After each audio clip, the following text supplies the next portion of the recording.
In 1979, a revolution topples Iranian ruler Shah Mohammad Reza Pahlavi, and with that, a monarchy of more than 2,500 years. Ich habe zunächst nicht an einem Umbruch geglaubt.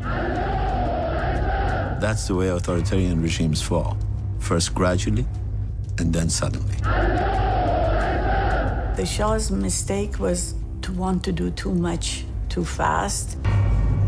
Shah Mohammad Reza Pahlavi, Persia's last emperor, was a key figure in world politics in the second half of the 20th century.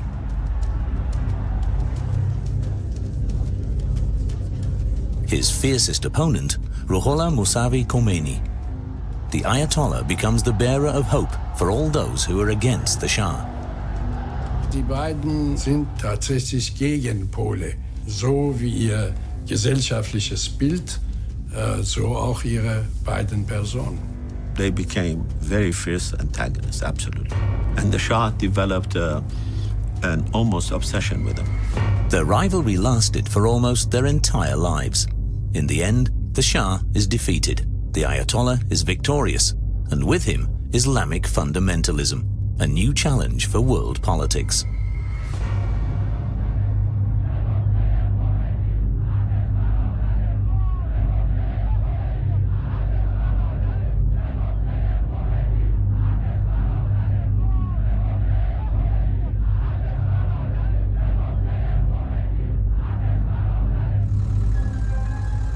In September 1941, a young man becomes the new ruler of Iran.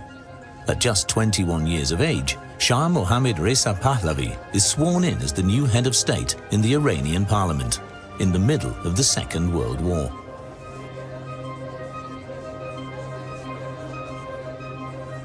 His father, Reza Shah Pahlavi, had remained neutral. But he made no secret of his sympathies for the Nazi regime. The Allies demanded his resignation. Since Hitler's attack on the Soviet Union, the British and the Americans depend on Iran for the transport of heavy war materials to Russia, for the fight against the German Reich. Als der Vater nach seiner Abdankung Iran verlassen hat, blieb Mohammad Reza zurück. Also der Vater Reza Shah hat ihn auch zurückgelassen, hat eben auch gesagt, du musst das hier übernehmen, du bleibst hier. Mohammad Reza had been prepared for this task by his father from an early age. Among his siblings, he has a special role as crown prince. His father selects his playmates and sends him to a Swiss elite boarding school to give him a Western education. Finally, he tells him who to marry. It's the Egyptian princess Fawzia. With the arranged marriage between the two dynasties, the father wants to reinforce the Pahlavi's power in Iran. And he was a very, very powerful, charismatic figure who completely dominates the son's life. 300 kilometers southwest of Tehran, the oasis town of Khomeini is situated. In 1902, Ruhollah Mousavi Khomeini is born in a house on the outskirts of that town, the youngest of 6 children. He never meets his father. His father is murdered when he is 5 months old under suspicious circumstances. Khomeini will later hold Reza Shah accountable. Until the end of his days, Ayatollah Khomeini thought that Reza Shah personally had intervened and to save the murder. That was that bitterness left in him, because in his writings, every now and then he says, those whose fathers have been killed by Reza Shah. Khomeini grows up without a father. This will impact him all his life. His mother takes Khomeini to a wealthy aunt who makes sure he receives a good education.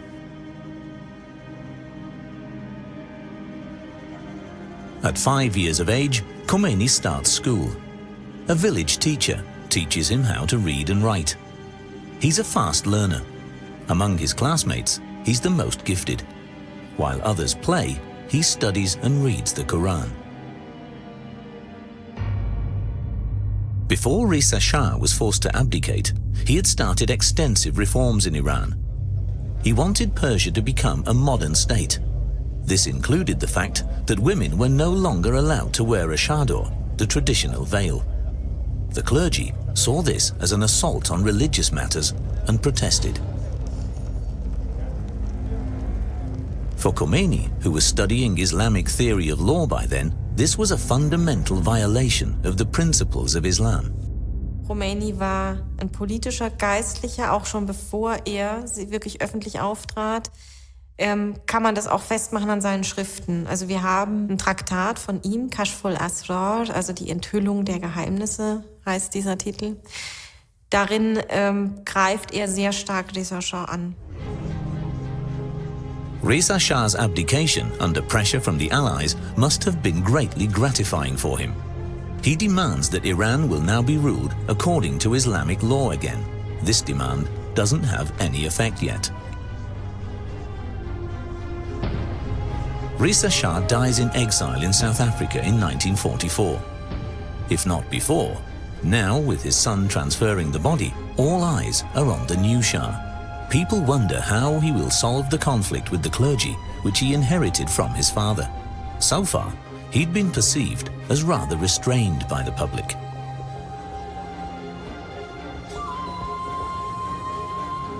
As Shakespeare says, some have greatness thrust upon them and some seize greatness. Mohammad Reza Shah had the monarchy thrown upon him. And there was a big difference with someone who goes and grabs power and creates the modern state with someone who was essentially a reluctant king. The young Shah acts surprisingly resolutely. Like his father, he wants to modernize state and society, but end his father's confrontational course with the clergy.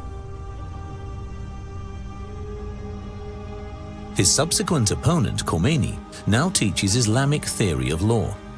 He finds a sympathetic ear in younger students who become radicalized.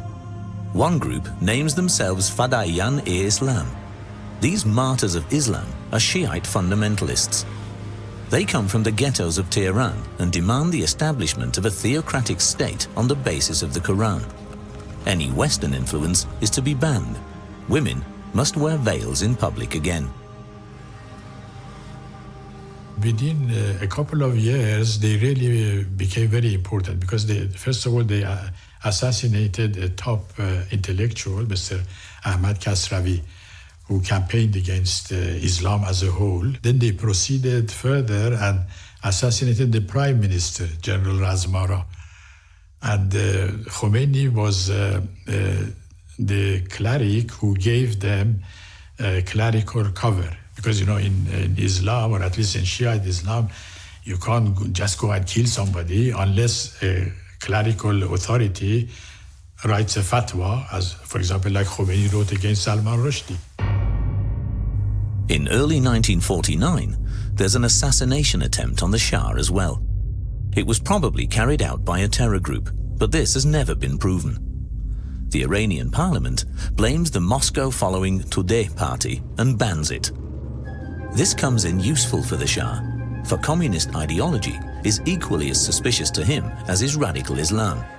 His political path is directed towards the West. I'm looking forward with the keenest anticipation to all that I have to experience here in the greatest of the democracies in a free world. In November 1949, the American President Harry S. Truman and the American people welcome Shah Mohammad Reza exuberantly. But not exactly selflessly. They want to secure access to the huge oil reserves in Iran.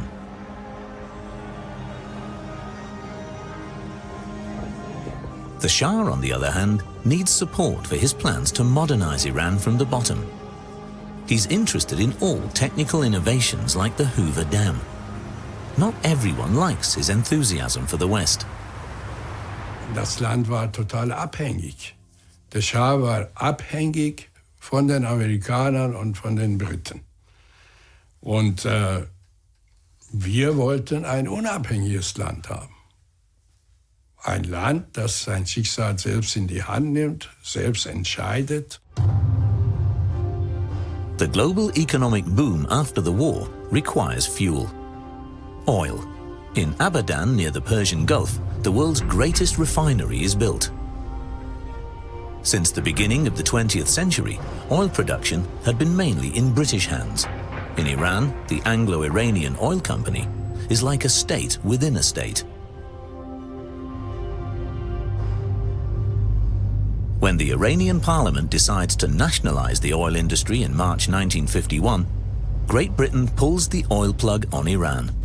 Many British experts have to leave the country. The takeover of the oil facilities by a national company is cheered on boisterously. But the oil embargo soon forces the country's economy to its knees. Extremist parties like the Communist Tudeh party take advantage. They become very popular. The Shah temporarily flees into exile, out of the line of fire. The mullahs and their followers, and different political groups like the communists who aim for the abolition of the monarchy and a people's republic, fight for dominance in Iran. The Shah only manages to stay in power through the intervention of the USA.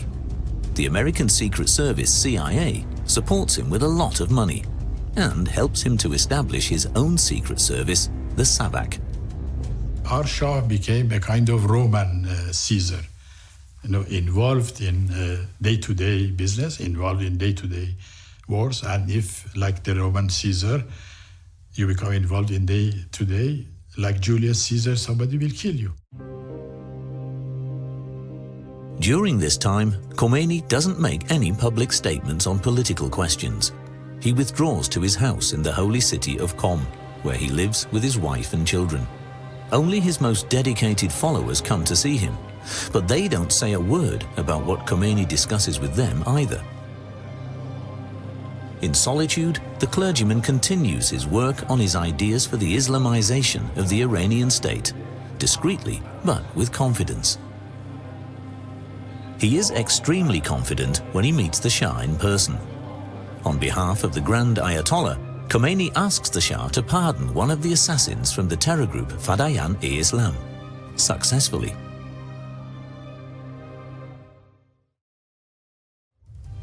The Shah definitely wants dialogue with the mullahs. He keeps going on pilgrimages to Mecca in Saudi Arabia, Islam's central pilgrimage site. As a Muslim, he shows respect for Islam and accepts the religious authority of the imams. But such publicity performances always serve multiple interests. His religious feelings, I think, came from his mother. We know his mother was very religious. His father clearly was not. His politics towards religion has nothing to do with his religiosity. His politics to religion has to do with his fear that the greatest threat to Iran will come from the communists, and that the way to fight the communists is by strengthening religion. And that's exactly what he does.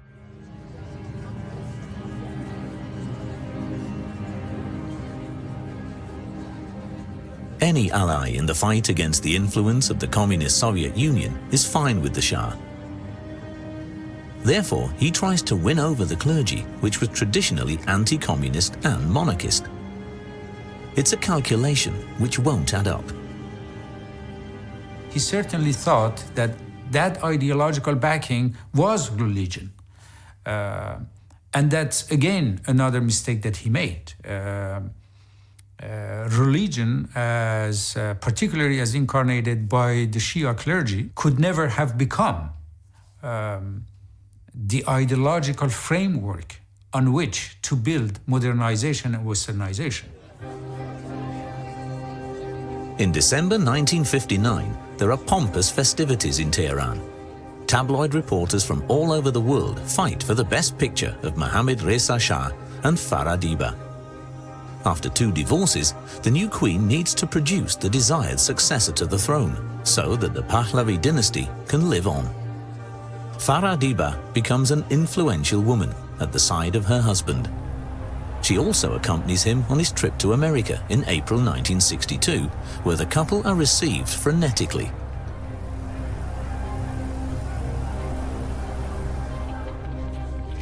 The Shah seeks to deepen Iranian-American relations with President John F. Kennedy. Both agree that only a strong military can fend off the latent threat of the Soviet Union. Arming Iran is a done deal. For the Americans, it's a valuable business. Weapons for oil.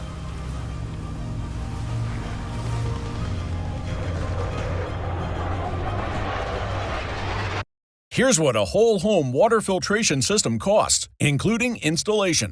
Tap below to check pricing. Affordable water filtration systems from the makers of Leaf Filter. These low-maintenance systems can reduce microplastics, harmful chemicals, scale buildup, and more. Plus, they can be installed in 1 day. Tap below to check pricing and claim your free water test.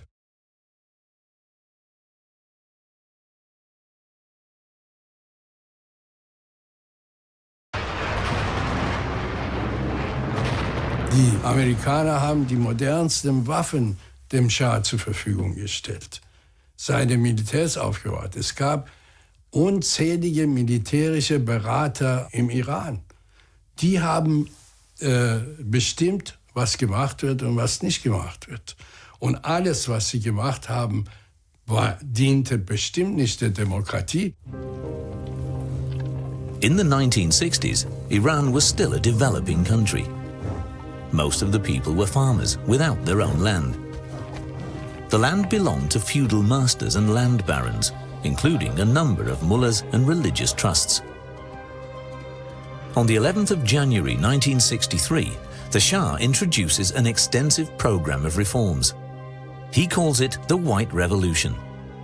Its aim is to markedly improve the conditions of life for the people. انقلاب سفید موقعی که علازت تصمیم گرفتن واقعا تصمیم و فکر خودشون بود، برای اینکه همونطور که گفتم ایشون میخواستن مملکتشون، هموطنانشون پیشرفته بشن، جلو برن.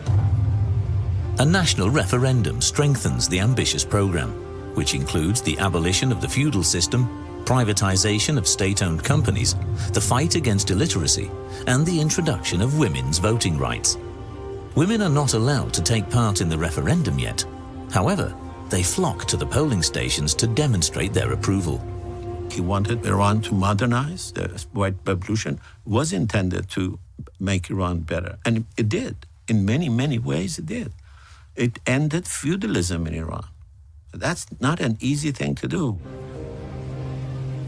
The starting point of the White Revolution was a land reform against the determined resistance of the clergy. The Shah hands over more than 500,000 hectares of land, an area twice the size of Luxembourg, to some 30,000 destitute families. یه دلیل این بود که فکر می‌کردیم، یعنی گفته می‌شد در اون زمان شایع بود که زیر فشار آمریکایی‌ها رژیم شاه این کار کرده، بنابراین این برای تامین کننده هدف‌های استعماری امپریالیستیه و به نفع مردم ایران نیست و یه چیز فرمایشی هست به دستور خارجی‌ها، به دستور آمریکایی‌ها. In order for children to learn reading, writing and maths, soldiers teach them in village schools. Adult farmers and nomads have to go back to school. The Shah involves all strata of the population in his campaign.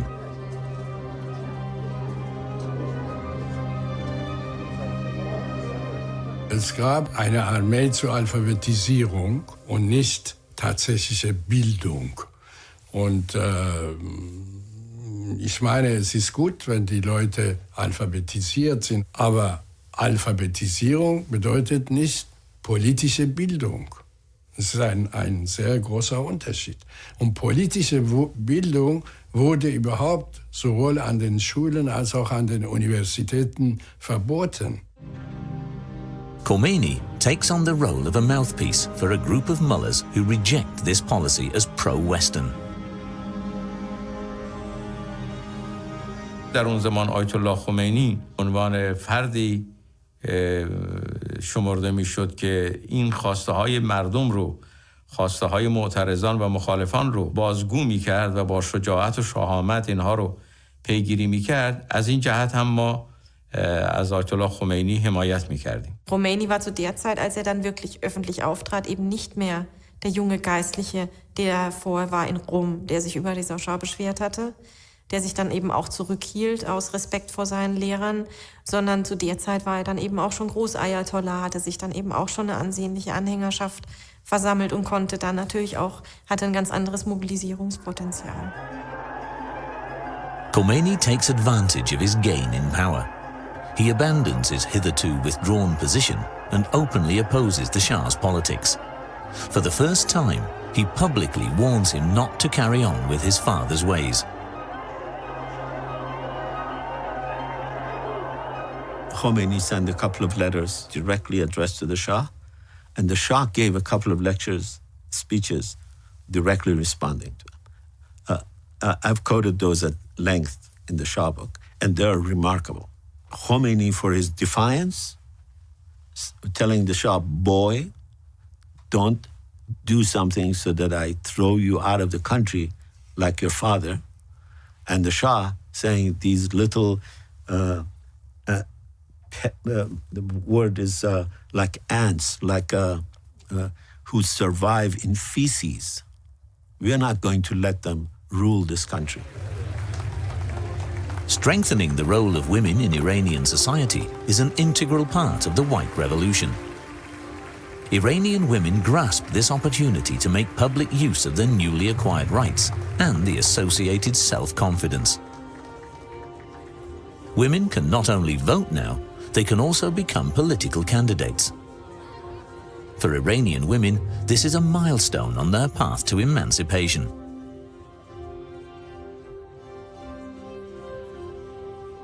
آزادی زنان که خیلی مهم بود، برصد حقوقی که زنان گرفتن بعد در مقایسه با خیلی ممالک اروپایی جلوتر بود. But there was a lot of resistance and the first revolution in 63 happened, led by Khomeini, happened specifically on this particular item of the voting decree. For Khomeini and his followers, the new role of women in politics and society is a threat to the foundation of their faith. They mount a counterattack. Khomeini denounces corruption, state violence, and the torture used by the state's secret service Savak. He threatens the tyrant of our time in a speech with a black reaction to the White Revolution. Khomeini war der Einzige, der sehr radikal damals gegen den Schah sich geäußert hat. Er hat ihn gedroht, dass er ihn als einen sündhaften Menschen, religiös sündhaften Menschen darstellen würde. Und er hat gedroht, einen Aufstand gegen ihn zu organisieren. There are demonstrations and counter-demonstrations. The Shah deploys the military to the holy city of Qom. Blood is shed. Khomeini is arrested and sentenced to death. Thanks to the pleading of numerous clerics, the sentence is changed, and Khomeini is exiled to Najaf in Iraq. In the meantime, the implementation of the White Revolution is more difficult for the rural population than expected. The farmers now have their own fields to till, but they often lack seeds, water, and modern agricultural machines.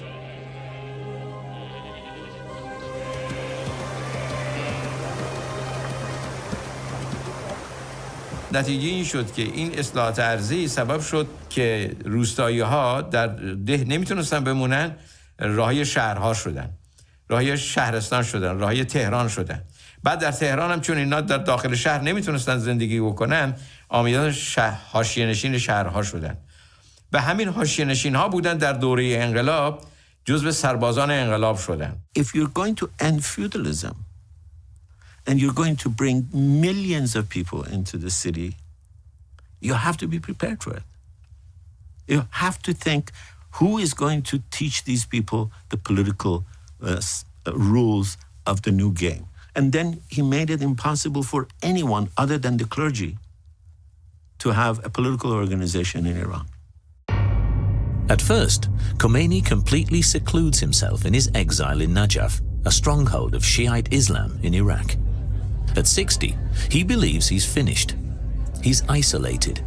Many Iraqi scribes don't want to have anything to do with his political activities. He immerses himself in his studies of the Holy Scriptures again. He only communicates with very few of his pupils to stay abreast of the situation in Iran. One of his few pillars is his family, who have followed him into exile.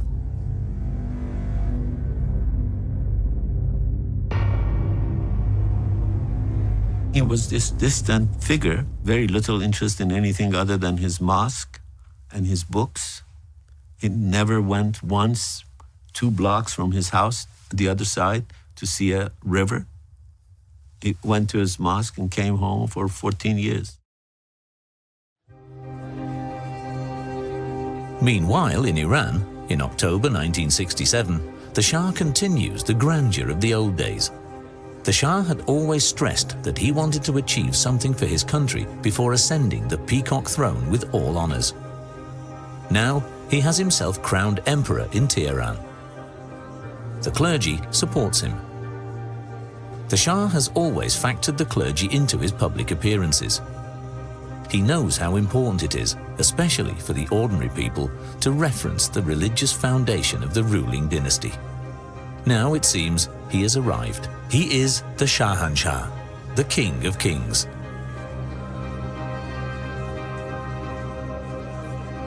And he also crowns his wife Empress, something that has never happened before in Persia's long history. همیشه میگم موقعی که حضرت تاجو به سر من گذاشتن مثل که تاجو به سر تمام زنان ایران گذاشتن و خب در تاریخ مملکت ما خیلی مهم بود این و راستش من اینقدر فکر نمی‌کردم که من مهم شدم. میدونید واقعا فکر می‌کردم که یه کاری برای پیش بردن و احترام به زنان. In May and June 1967, the glamorous couple is on a state visit in West Germany. They are welcomed by Federal President Lübke and Federal Chancellor Kiesinger. The visit mainly serves economic interests. The Shah visits the big steel companies along the Rhine and Ruhr rivers because he needs support for the industrialization of his country, for instance with the construction of new reservoir dams for the irrigation of farmland. It's a lucrative opportunity for the German economy. Man hat das Potenzial des Marktes gesehen. Die Banken waren auch beteiligt und daran interessiert, als Finanzier für derartige Dinge in Frage zu kommen, sodass das eigentlich ein Geben und Nehmen war. When the ruling couple visits the German opera in Berlin, the ugly face of the Shah regime is revealed. Members of his secret service Sabak attack demonstrators who are protesting against suppression and torture in Iran. The situation escalates. The visit of the Shah and the protests against his politics mark a turning point in the history of West Germany. In Tehran, the Shah's monument, which Faradiba had commissioned, is meant as an architectural expression of the new modern identity of the empire. In the old imperial city of Persepolis, on the other hand, the Shah commemorates the Persian Empire's 2,500 years of history with an ostentatious celebration. In 1971, the biggest party in the world is held in the middle of the desert. Monarchs, heads of state, and dictators attend. The population is not invited.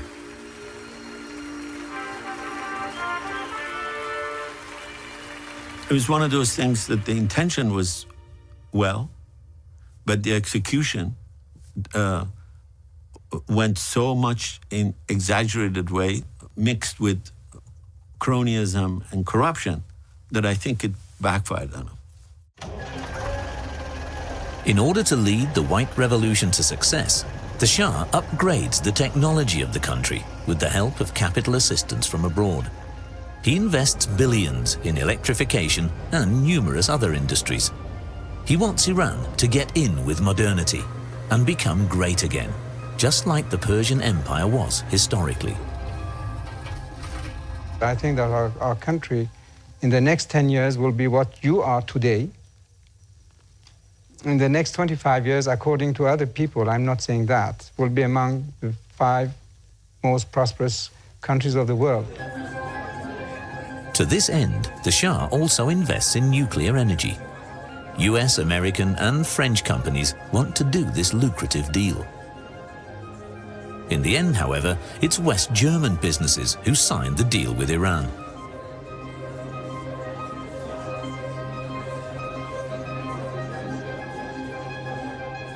Natürlich waren wir stolz, dass wir den Auftrag bekamen, das erste Atomkraftwerk im Iran zu bauen, also Siemens KWU. Auf der anderen Seite habe ich mich natürlich gefragt, warum baut ein Land, das unendlich viele Energiereserven, Öl und Gas hat, warum bauen die überhaupt ein teures Atomkraftwerk? Einmal spielte natürlich für die deutsche Wirtschaft auch der Opportunismus eine Rolle. Wir waren interessiert zu liefern oder zu investieren. The motivation came from the necessity of his time, whether we like it or not. Modernization is to a large extent westernization. You can't modernize without westernizing. The capital, Tehran in particular, opens itself up to the cultural lifestyle of the West and becomes a modern metropolis. Veiled women are now hardly to be seen anywhere in the town. Young people are allowed to travel without restrictions and educate themselves. They enjoy all the advantages of a cosmopolitan city and show no inhibitions. On the other hand, the political power structures don't change at all.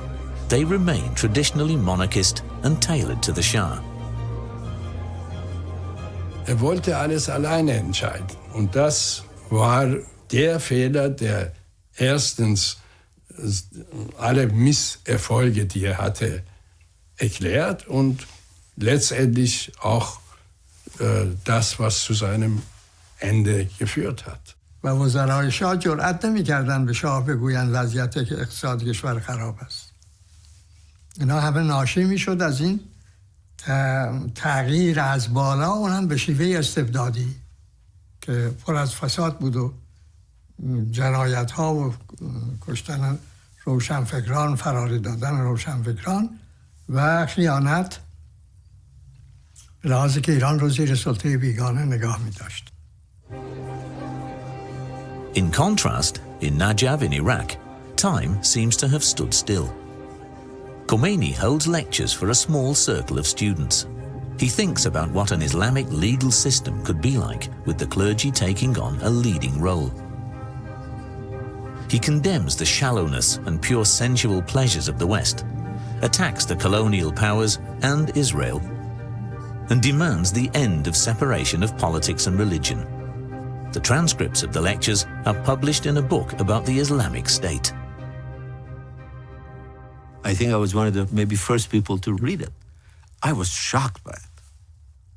But I, like a lot of other simple people like me, thought this would never work. This is a medieval idea. Iran, that has had a constitutional revolution in 1905-07, is not going to let the clergy come and cut off people's hands in public squares. And it's not going to let the clergy rule because they know Sharia. I was wrong, as were a lot of other countries and forces. In Iran, this book about the Islamic State is not published, but banned. They want to prevent the radical ideas and theological demands of the Shiite cleric from spreading. But the censorship only increases the fascination Khomeini's book holds for the opponents of the ruling class. کتاب ولایت فقیه ایشون رو چند سال پیش از پیروزی انقلاب من خودم بارها عرض کنم که تو شهرستان‌ها بردم، جاهای مختلف بردم، دادم به دست افراد و البته این در حالی بود که اگر واقعا این کار ما به دست ساواک میرسید، ساواک متوجه میشد، خیلی به اصطلاح برای ما سنگین تمام میشد، گران تمام میشد، ولی در این حال ما این کار انجام میدادیم. Those who politically oppose the Shah's regime face imprisonment in the Iranian Secret Service Savak's prison, where torture and executions are daily fare. This was one thing the students had demonstrated against when the Shah visited Germany. There is no getting out of the dreaded detention center, which was built by German architects in the 1930s.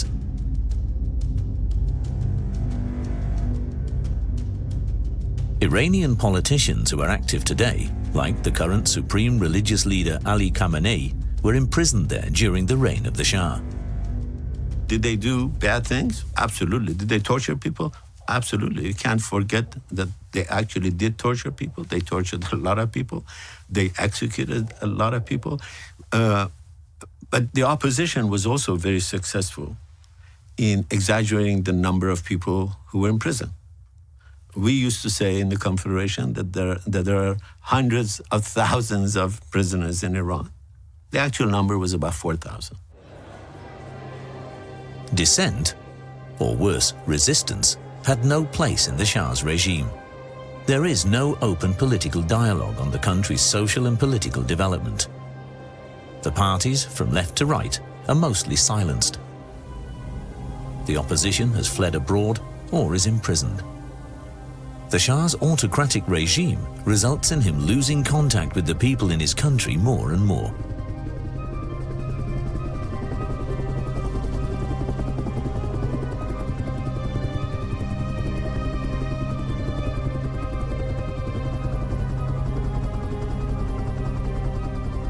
Das Land entwickelt sich nur dann, wenn die Menschen eine gewisse Autonomie bekommen.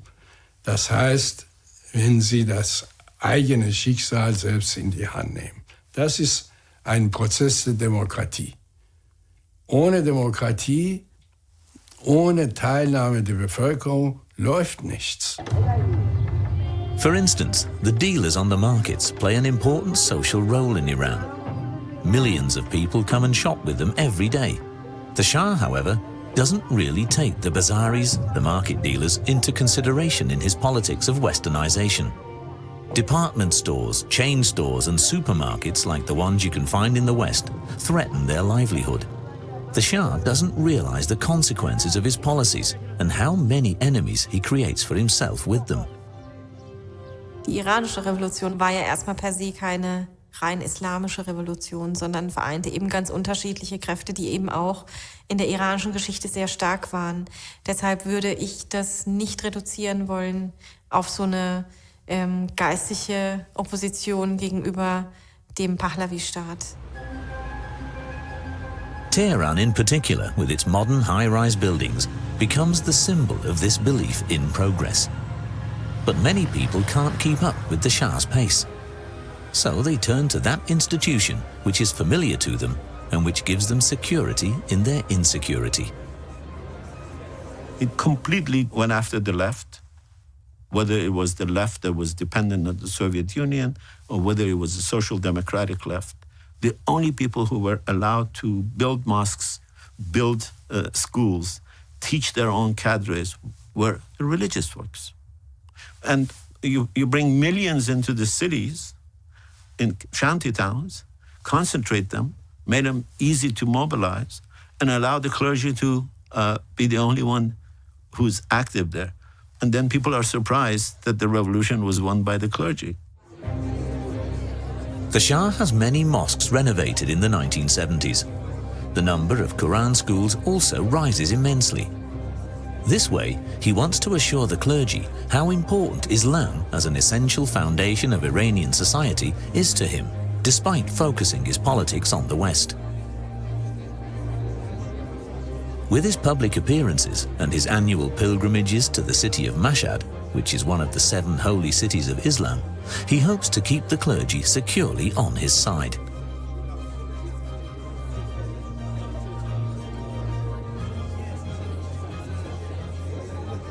He saw religion as his last line of defense. He saw religion as his most powerful stronghold within the country. And that's where he made a massive miscalculation, massive strategic and ideological and political miscalculation, because what he thought of as his most powerful stronghold and backing turned out to be his most fatal and dangerous enemy. The first protest marches against the Shah take place in Qom in 1978.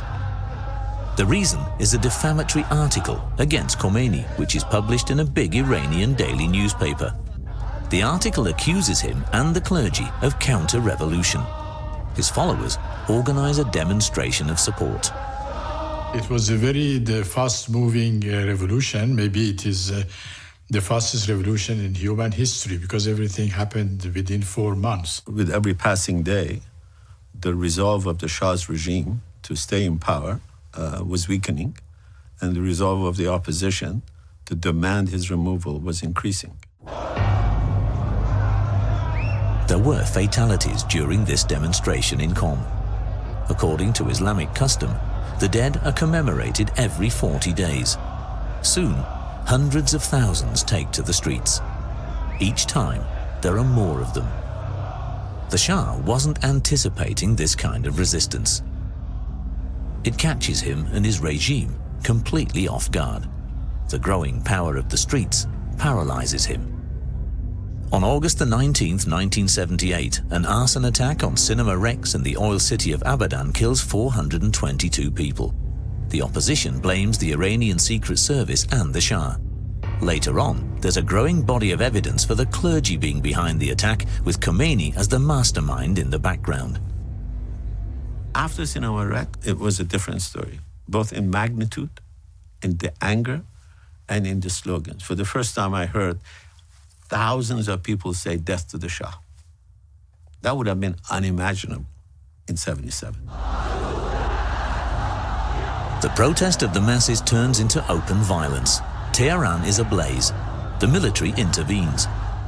On the 8th of September 1978, a day which will go down in Iranian history as Black Friday, 64 people are killed on the central Jaleh Square.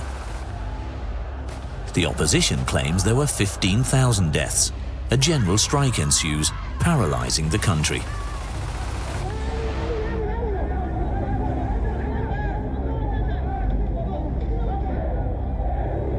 Der Schah verfügte über ein starkes Militär und Geheimdienste und dergleichen mehr. Also alle Instrumente der Macht hatte er in der Hand. Deswegen haben viele gedacht, auch so wie ich, erstmal versuchen wir mit Khomeini das Regime zu stürzen, danach wird man schon mit ihm fertig werden.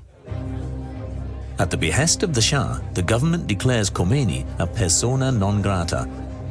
He's forced to leave his exile in Najaf. His confidants advise him to leave for Europe, which he declines at first. What is he to do in a non-Islamic country? He is wrong. When he goes to Neauphle-le-Château, a little suburb of Paris, thousands of his followers from all over the world flock there. Western politicians and intellectuals like Jean-Paul Sartre, Michel Foucault, and François Mitterrand also support Khomeini. In France, he suddenly finds himself the center of the global public. He was suddenly catapulted into an international celebrity and was much more clever than the Shah, the British, the Iranian opposition gave him credit for. Because initially the idea was that they would send him to Neauphle-le-Château and he would become an embarrassment. He would say reactionary things and would frighten people. Well, he didn't say the reactionary things. He was very careful. He never once in 10 interviews, never once mentioned the word velayat faqih. به جای شاه یک حکومت عدل اسلامی، حکومت دموکراسی به تمام معنا، حکومت مستقل و ایران مستقل میخوان درست کنه. Khomeini mentions none of the radical ideas he expressed in his book on the Islamic State. Since his writings are banned in Iran and unknown in the West, no one can confront him with them. His speeches against the Shah are recorded and distributed in Iran. ما به هر شکلی که بود این بیانیه‌ها و اطلاعیه‌ها رو به این ور اون ور پخش می‌کردیم، نوار کاستش این ور اون ور می‌بردیم پخش می‌کردیم و خب اینها نوارهای کاست ها عمق روستاها هم می‌رفت. The generals in Iran are waiting for the Shah to give them the order to crack down on the insurgents. But he is weakened by cancer and doesn't signal anything of that sort. The military is perplexed and backs off.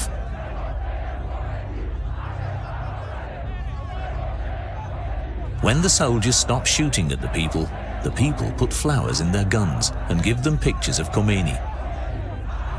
They celebrate their new leader.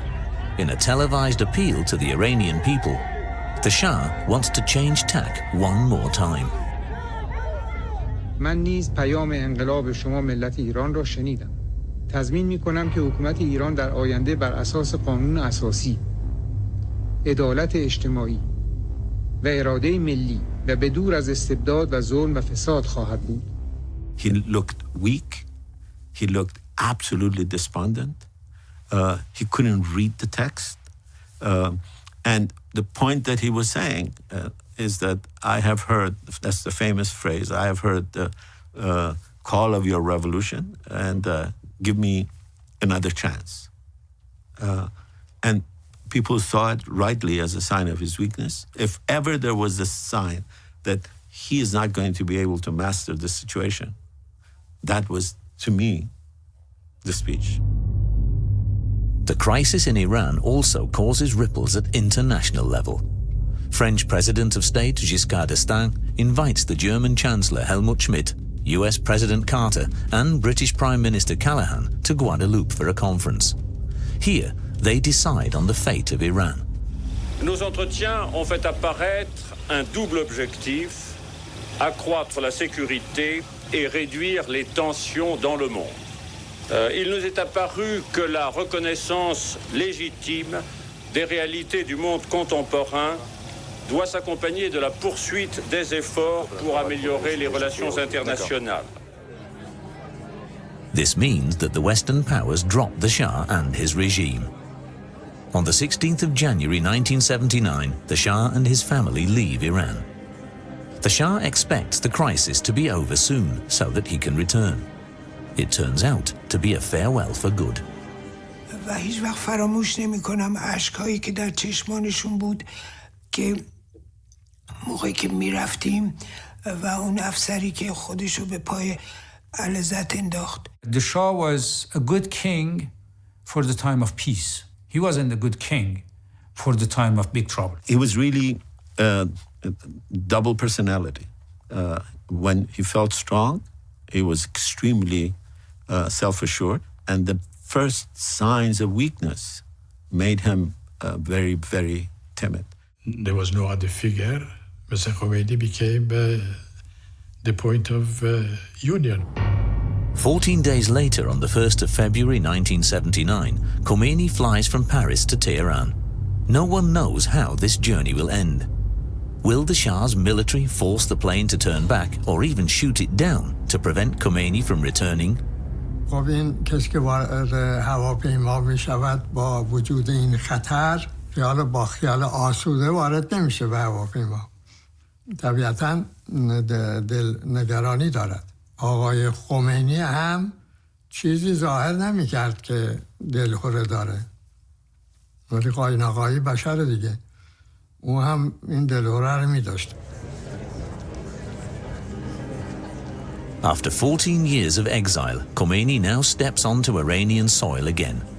Millions of people frenetically celebrate his return. After 2,500 years, the Persian monarchy has outlived its usefulness. Khomeini is received as the new savior. No one has any idea of the consequences which the Islamic Revolution will have for the Iranian state.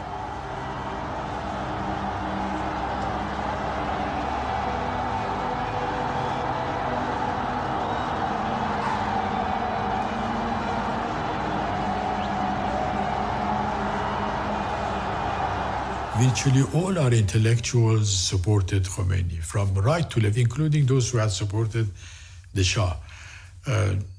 All our big business, our big tycoons, our billionaires, they all supported him. So he had created a degree of unity among all these different factions in Tehran, which was impressive. Khomeini's first visits are to the Behesht-e-Zahra cemetery on the outskirts of Tehran, where the victims of the Shah regime are buried, and to the holy city of Qom, where his resistance began many years before.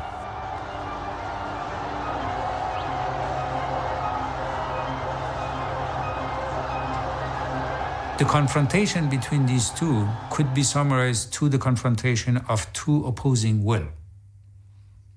And in such a confrontation, it is always the stronger will that will win, and that's exactly what happened in Iran.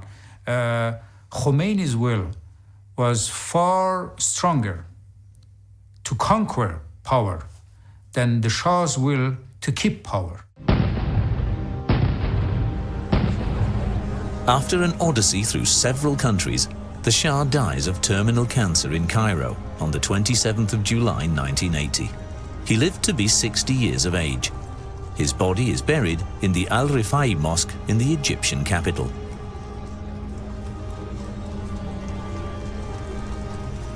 Ayatollah Khomeini dies of a heart attack on the 3rd of June 1989 in Tehran. His resting place is a mausoleum. During his 10-year reign, he implemented his ideas of an Islamic revolution with uncompromising vigor and turned Iran into a theocracy, thus setting a dynamic in motion which even today keeps the world in suspense.